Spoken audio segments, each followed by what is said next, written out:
Then Tommy, with a face that showed no malice, uttered something horrific.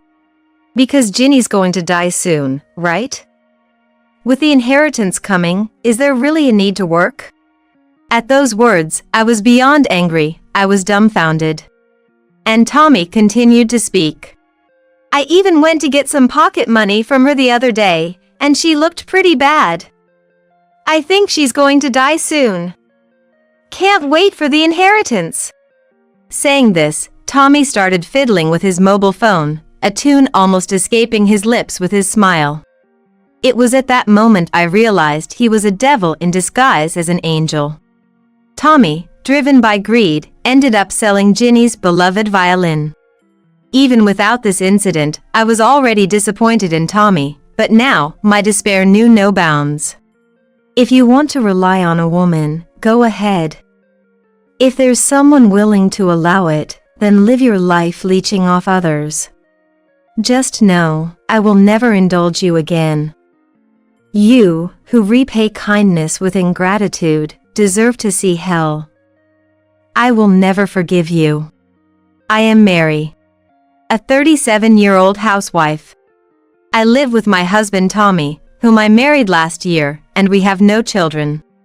I met Tommy at work. One day, Tommy joined the company where I worked as a temp.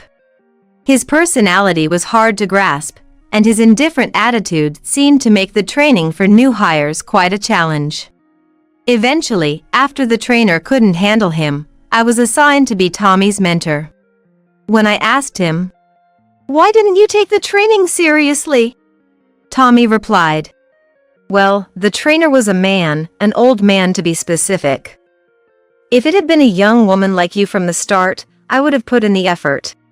Saying this, he smiled mischievously and peered into my face. His smile unwittingly stirred something in my heart. Despite being in my 30s, there was something about Tommy that evoked a protective, almost maternal feeling. At that time, not only me but also the other senior female supervisors were quite fond of him.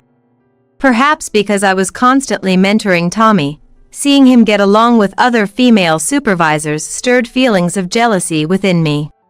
Tommy, as if seeing through my heart, said, "I only want to be taught by Mary." And again, he gave me that carefree smile. Indeed, my heart was swayed, and I somehow understood how a woman could fall for a male bartender.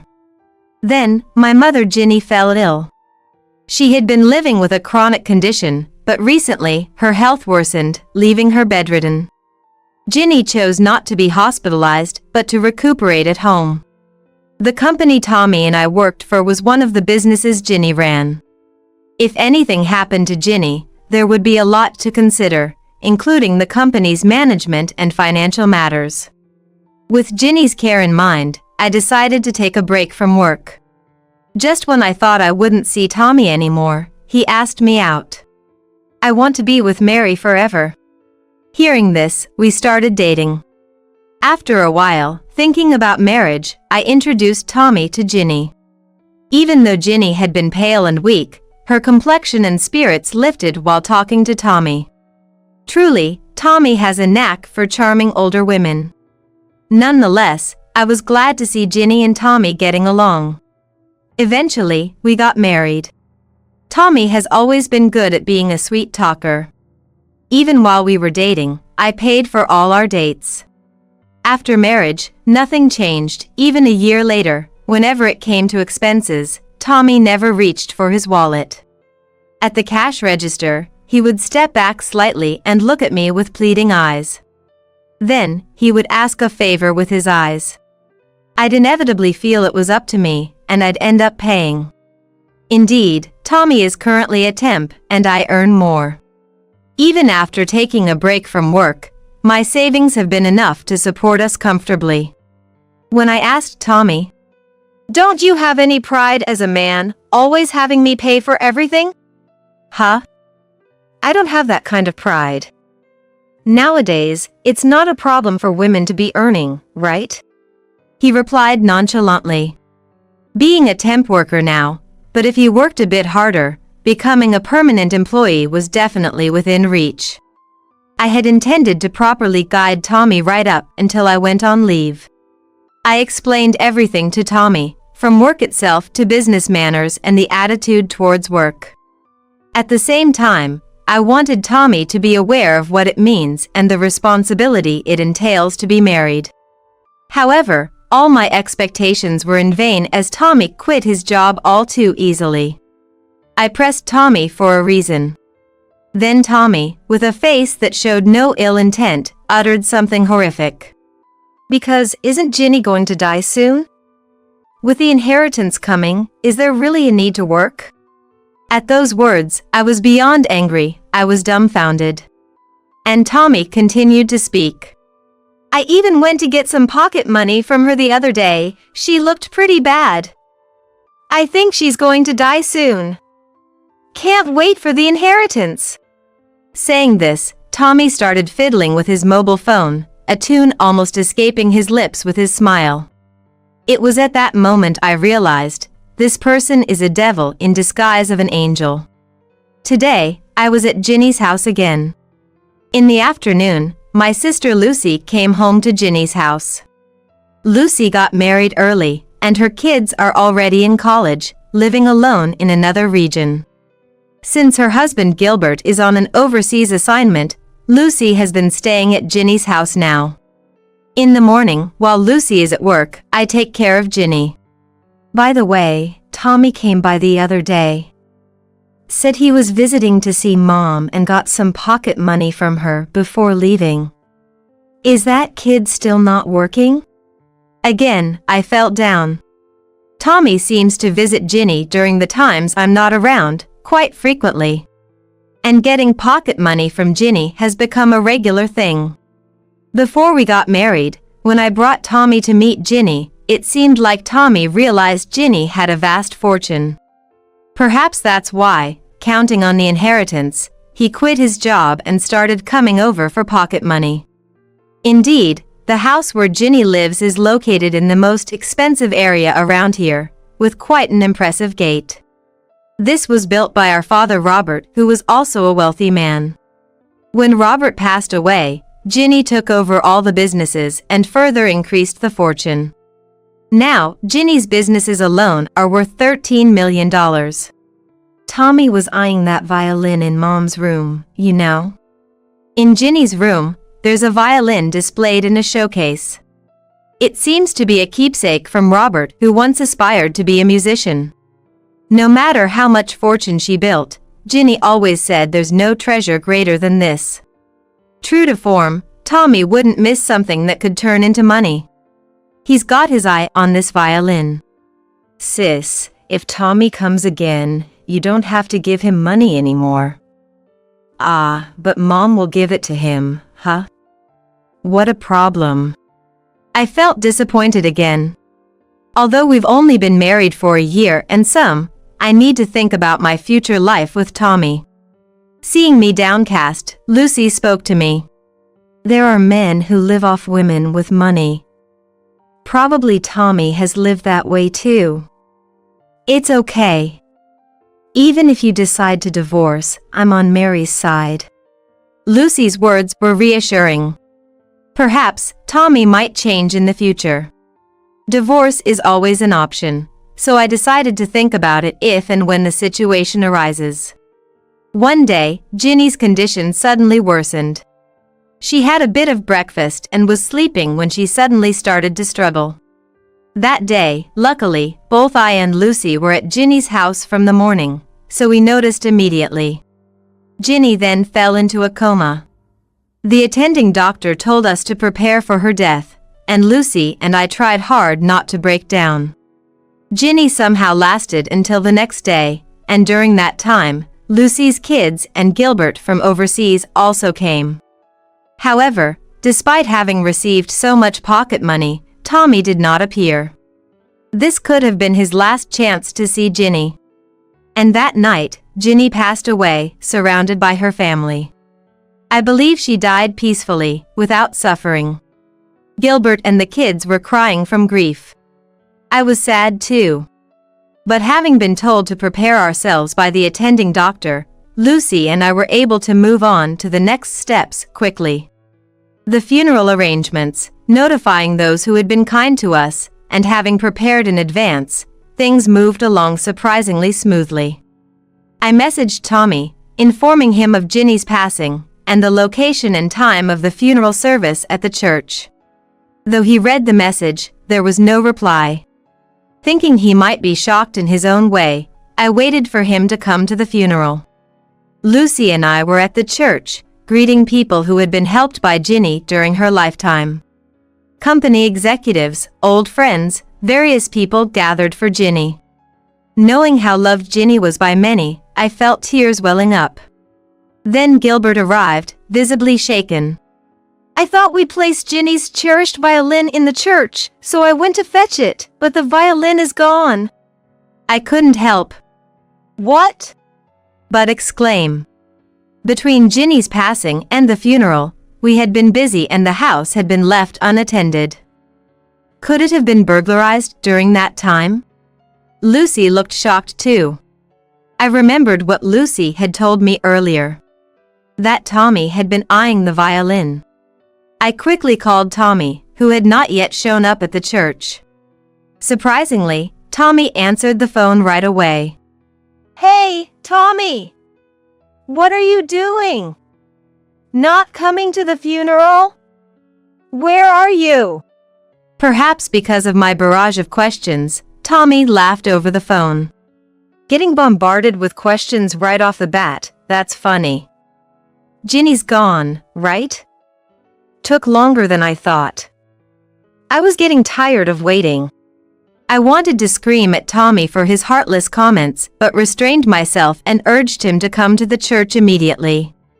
Then, Tommy made another unbelievable statement. "I'm actually in the middle of some paperwork right now. The violin that was in Ginny's room, something various? There's a collector who wants to buy that old thing. I'm in the middle of selling it." I couldn't believe what I was hearing. Tommy was selling Ginny's violin. "Tommy! Stop what you're doing right now! You're going to regret this!" I desperately tried to stop him.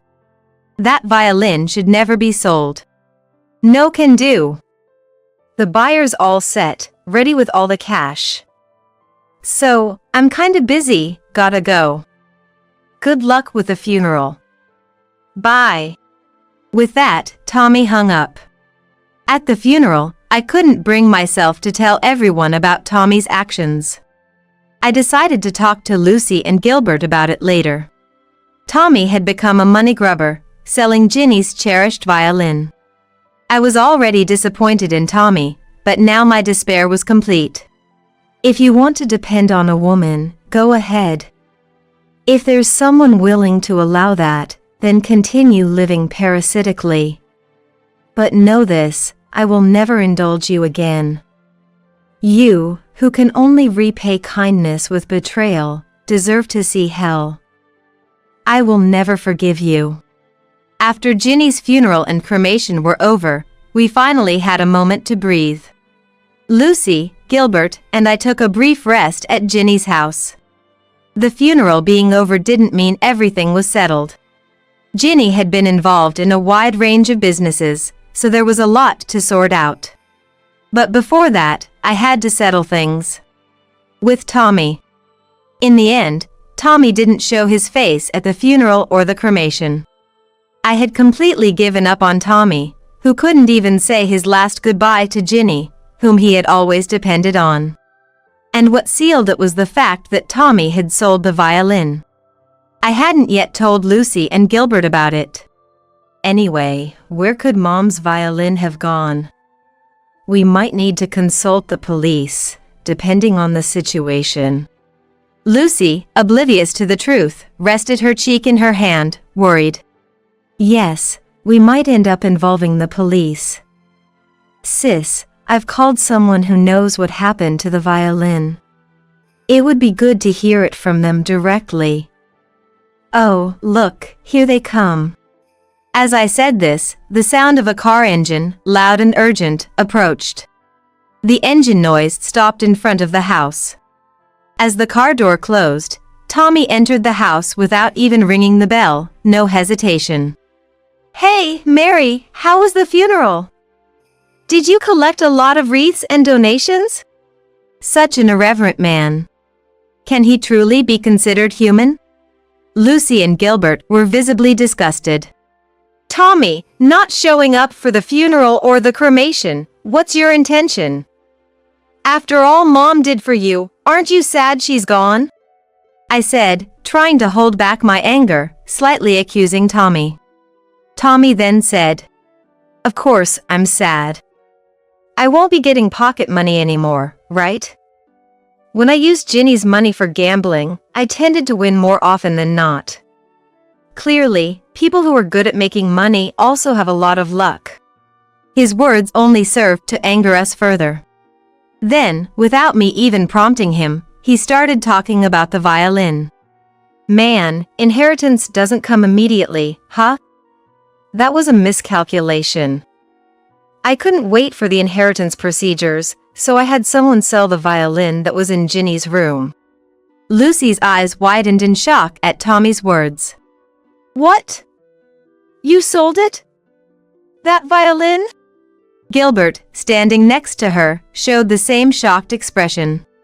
"Yeah. And it sold for $170,000, so I went and bought a car." Hearing this, Lucy's shock turned into uproarious laughter, her face turning red. Gilbert joined in the laughter a bit later. Tommy was the only one confused. "Really sold for $170,000? Lucy was still unable to stop laughing. Irritated, Tommy looked at me, seeking an explanation. All I could say was, "That's too bad." Now, it was Tommy's turn to turn red with anger. An unusual expression for him who rarely gets angry. I began to feel better. "Is the car you drove up in with that loud engine the one you bought?" I teased Tommy.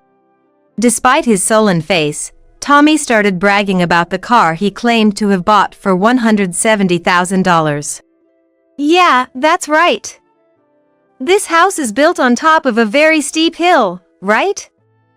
It used to be difficult to get here, but that car has a lot of power, so these hills are no problem at all." Tommy's pride seemed almost comical. Watching him, Lucy, who had been laughing, said, "Tommy, you really did something unbelievable. You shouldn't have sold that violin. It could even become a criminal matter. That violin was a fake." Tommy looked confused for a moment. Even if it's a fake, the craftsmanship was so fine that an amateur might not distinguish it. But someone passionate about violins would recognize it instantly. Dad once aspired to be a musician but couldn't afford a real violin when he was younger. One day, he got a fake product that looked just like the real thing. He cherished it a lot, even played it when he proposed to Mom. She was so happy that she kept it precious even after Dad passed away. As Lucy spoke, Tommy's expression grew stern. I wonder through what channels he managed to sell it. Probably through some shady dealers. "But there was a certificate with it, right? Owned by someone very wealthy, and as soon as I mentioned the certificate, someone immediately wanted to buy it." Lucy and I sighed. Such naive thinking was pitiful. "Tommy, did you actually look at that certificate?" It was a love letter from Dad to Mom, mimicking a certificate from when he proposed. I wonder what the buyer's reaction will be when they receive the violin. It'll be interesting. Tommy's face turned pale at my words. I couldn't feel sorry for Tommy at all. Even if it was a fake, he had no right to sell Ginny's treasure. I had no intention of easing up on him. Then Tommy's cell phone rang. He answered it with a pale face. Midway through saying hello, the caller's angry shouts could be heard even from my end. "Hey! What did you do? The buyer's complaining. They said it's obviously a fake at just a glance. Give back the $170,000 now." If you can't, I'm reporting you to the police. Just as I thought. The caller was likely the dealer who facilitated the sale. The dealer's failure to verify the violin and the buyer's eagerness to purchase a rare item without any prior verification, all cash on the same day, seemed imprudent. In any case, it didn't look like a legitimate transaction. A copy is easily recognizable as fake by anyone knowledgeable. Ginny's treasure, though valuable, could never be worth $170,000. The joke of a certificate means ignorance of its authenticity might not be a valid excuse. Tommy, making excuses over and over to the dealer, seems to have no way out but to refund or face the police. Damn! I just bought it, and now I have to give up the car, Tommy said, dejected, after ending the call. Watching this, Lucy and Gilbert couldn't help but smirk as if to say, "Told you so." For me, as long as Ginny's precious violin is returned. That's all that matters. But, of course, it's not right to do bad deeds. After this, Tommy will receive further divine punishment. Then Gilbert, who hadn't said much until now, spoke up. By the way, Tommy, even if you have to give up the car, where is it? Didn't you drive here? Prompted by Gilbert's words, I too glanced out the window towards the entrance. Indeed, Tommy had arrived by car, but his vehicle was nowhere to be seen where he had parked it. That can't be! I locked it and… Oh no! Realizing something, Tommy rushed out the door. The car was gone from the front of the house. It had crashed into the fence of a large house located down the slope. Idiot! Didn't you apply the handbrake? I sighed, watching Tommy run towards his car. Unfortunately, the car had collided head-on, and the front was severely damaged. Selling the car now would be difficult. The cost of repairs could be astronomical. That house you crashed into belongs to a mafia boss who has lived there for years. Tommy, you're in big trouble. I muttered to myself again, that's too bad. After a while, we went to apologize to the mafia boss's house. Being family, we sincerely apologized for Tommy's actions. This gentleman, a neighbor for years and friendly with Ginny, even attended her funeral. He expressed condolences for Ginny's passing. He was aware that my husband hadn't attended the funeral. He stated that the responsibility for this reckless act lies solely with Tommy. When we left, we saw the damaged brick wall, a sorry sight.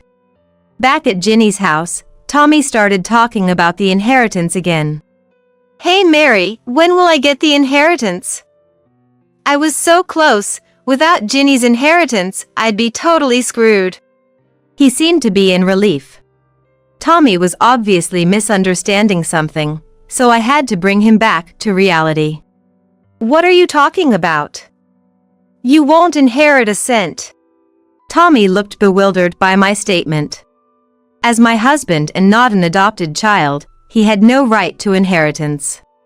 Why not? I was looking forward to getting the inheritance. An irreverent and tactless man through and through. Oh, but Mary, you'll inherit, right? So, I'll benefit too. Tommy, thinking only of money, almost brought tears to my eyes. I took several photos from my bag and laid them out on the table. Tommy's face turned pale upon seeing them. I regret marrying you now. I didn't dislike your charming dependency, but marriage is a serious event involving responsibility and law, more than you think. The photos showed Tommy intimately involved with another woman.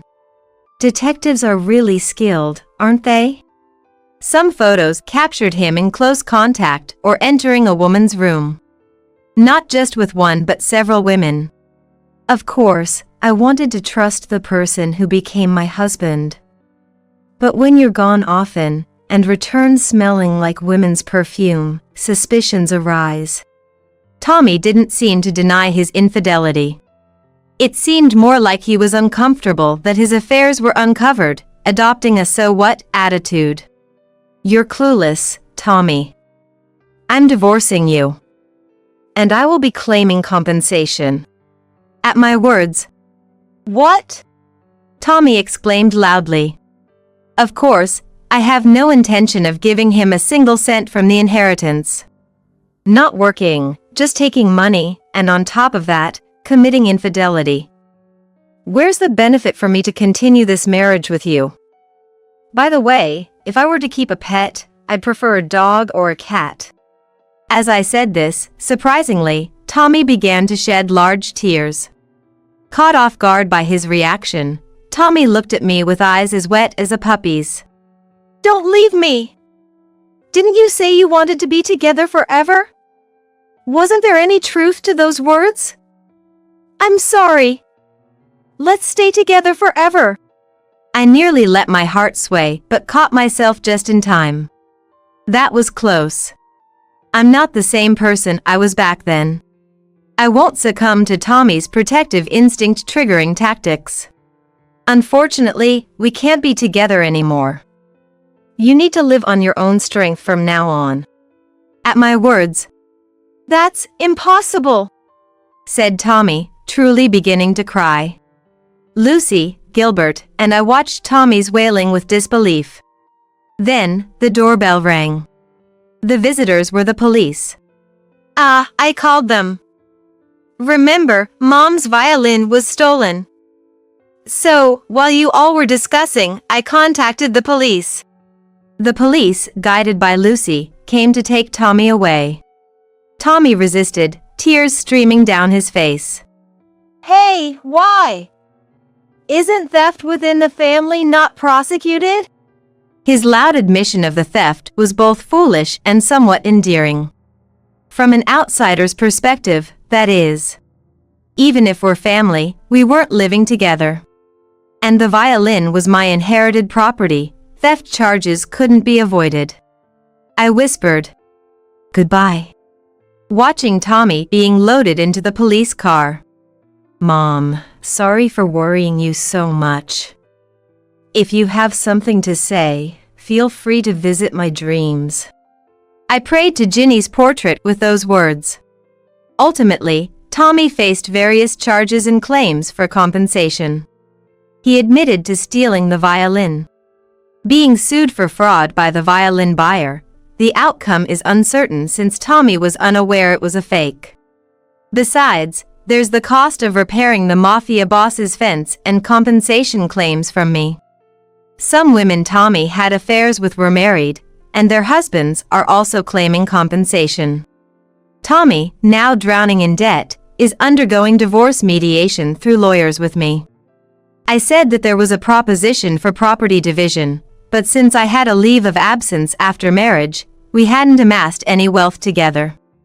Ginny and Robert's portraits sat side by side. I hoped they were reunited, looking at their photos.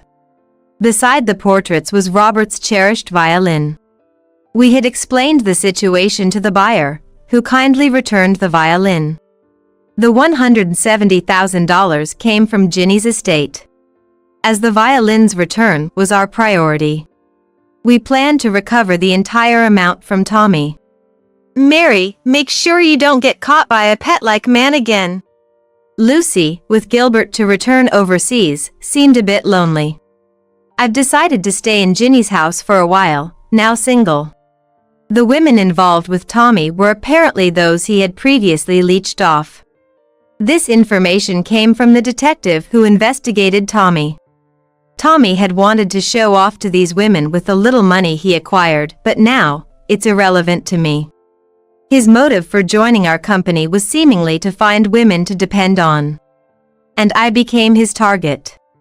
Reflecting on myself, Lucy's words made me deeply ponder my past choices. The detective revealed that Tommy had been disowned by his parents long ago.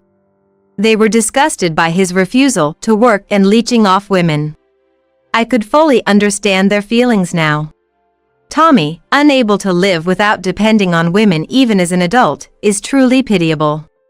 There might have been a demand for him in his youth. But it's nearly impossible to sustain that lifestyle long term. I hope this ordeal makes Tommy reflect, work earnestly, and appreciate the value of money. I've returned to work, ending my leave of absence. Gilbert will take over Ginny's company and is expected to return from overseas soon. Enjoying a breakfast made by the cheerful Lucy, I head to work. Oh, almost forgot. I offered a prayer to the living room portraits. I'm off, Dad, Mom. May today be a good day. With that, I opened the front door once more, ready to leave.